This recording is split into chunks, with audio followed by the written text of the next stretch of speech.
Estamos de volta. Professora, conta pra gente, há uma preparação para o docente no uso dessa tecnologia? Então, é necessário que tenha.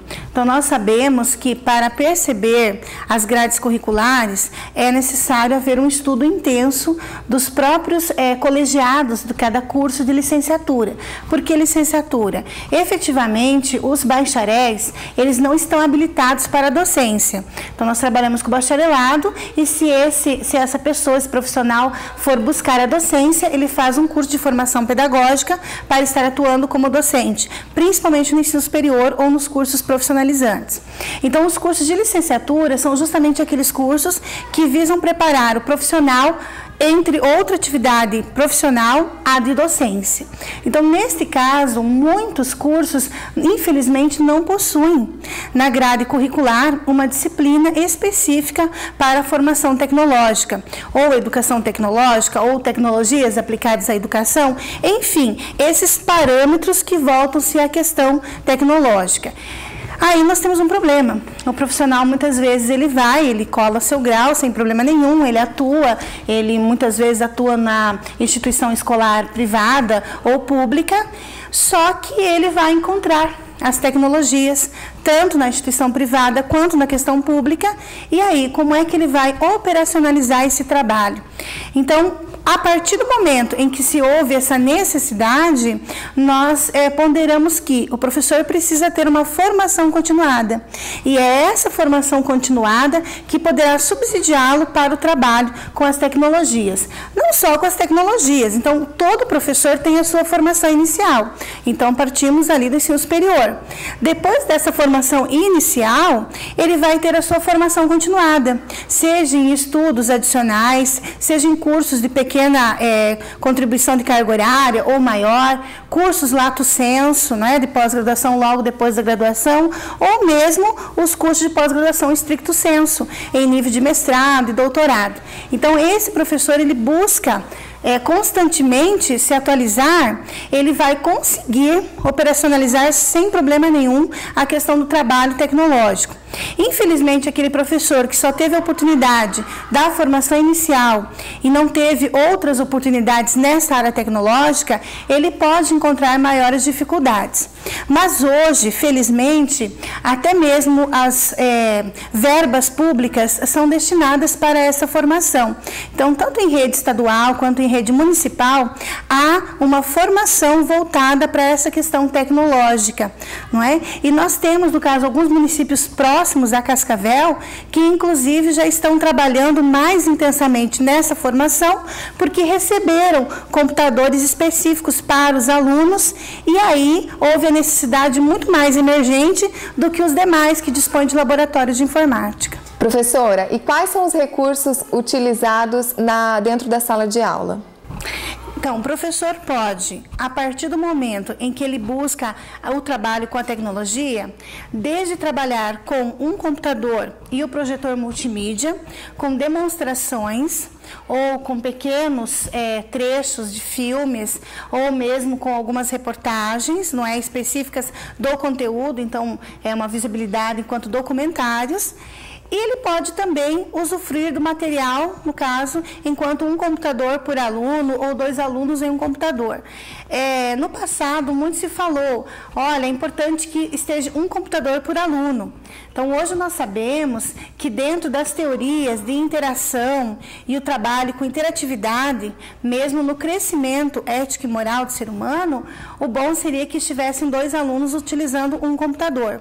Por quê? Porque dado o momento que ele faz a pesquisa, ele traz um ponto e ele vai discutir com o colega este ponto. Então, ele não vai simplesmente olhar para essa fonte e registrá-la no caderno e entregar para o professor como dever cumprido. Ele vai ter alguém para que ele possa discutir, não é? Mas o momento individual também ele é valioso na operacionalização de um software que é específico, por exemplo, o software Cabri de matemática. Ele é muito específico para a produção de figuras geométricas. E aí demanda o quê? quê? De análise, de reflexão individual, não é? Agora, nós temos outros softwares que seriam muito valiosos quando os alunos usam em dupla ou em trio esse computador e aí discutem. O mais importante é que o professor possa viabilizar aulas com a tecnologia. Então, entender que fora da escola, o aluno está imergido no quê? Em videogames, não é? Muitas vezes videogames que envolvem todo o corpo e não mais só a questão visual e a questão visiomão, não depende somente da questão da agilidade das mãos, mas videogames aí que são extremamente poderosos, inclusive tem um deles utilizado por fisioterapeutas para melhorar a condição, no caso física, do paciente. Então, desde softwares extremamente importantes na área dos jogos, como no caso no computador. Ou alguns programas, infelizmente nem todos, mas alguns programas da própria televisão que traz informações e que trazem esta forma acessível de tecnologia. Então, quando o professor trabalha em sala de aula com essas tecnologias, é importante ele ponderar o quê? Os seus objetivos, não é? Em um curso de formação continuada, eu me lembro que um professor me disse assim, professora, é preciso cuidar com a utilização da tecnologia em sala de aula, senão os pais vão falar para a gente que os alunos vão para o laboratório de informática apenas para jogar joguinho, não é? E quando eles falarem isso, como que vai ficar o nosso papel? O papel do professor não muda.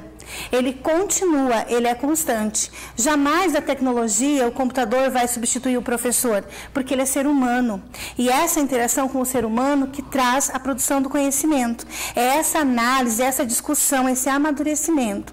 Agora, o que o professor precisa ter claro, portanto, são os seus objetivos. Então, eu quero trabalhar naquele momento o sistema de numeração decimal. Então, eu vou buscar softwares que voltem-se a isso. Em um outro momento, eu quero trabalhar a produção de um texto no discurso direto ou indireto. Então, eu vou buscar softwares diversos de produção de histórias em quadrinhos, que inclusive existem softwares online de forma gratuita, para que o professor possa extrapolar esse trabalho de sala de aula. E extrapolando essa rotina, certamente o aluno ficará mais motivado a participar da aula. Ele não vai levantar pela manhã, nossa, tenho aula de história, de geografia e de matemática. Tenho que pegar os livros, fazer exercício e assim ele vai. Não, a escola ela precisa superar todos esses paradigmas. Infelizmente, é uma fala freiriana que ele vem e comenta, né, o teórico Paulo Freire, que infelizmente, apesar da escola, os alunos aprendem. Isso, para nós educadores, é muito chocante. Por quê? Porque como, infelizmente, a escola muitas vezes, para ter uma função disciplinadora, não é? Porque os sociólogos trabalham que essa questão da escola é disciplinar, ela teve que agir muitas vezes de forma enérgica. Então, nós não estamos nesse momento discutindo se a escola precisa flexibilizar ou não a sua disciplina, mas se ela trabalha com disciplina e com motivação, ela tem um ganho muito maior. E as tecnologias vêm justamente trazer isso, a motivação para o aprendizado e também a disciplina, não é? Quando nós temos, de repente, um curso online, se você, no caso, não fizer na data prevista, sai do sistema, a resposta não é providenciada, contudo, o curso não é concluído. Então, a tecnologia também, de certa forma, ela traz uma disciplina que, bem trabalhada, bem conduzida pelos professores, ela é extremamente benéfica para o aprendizado dos alunos, sim. E qual a sua opinião na inclusão de tablets na sala de aula? Bom, esse trabalho é importante porque quando o aluno tem um recurso ali diretamente, junto com o seu material impresso, ele tem um acesso muito grande à rede.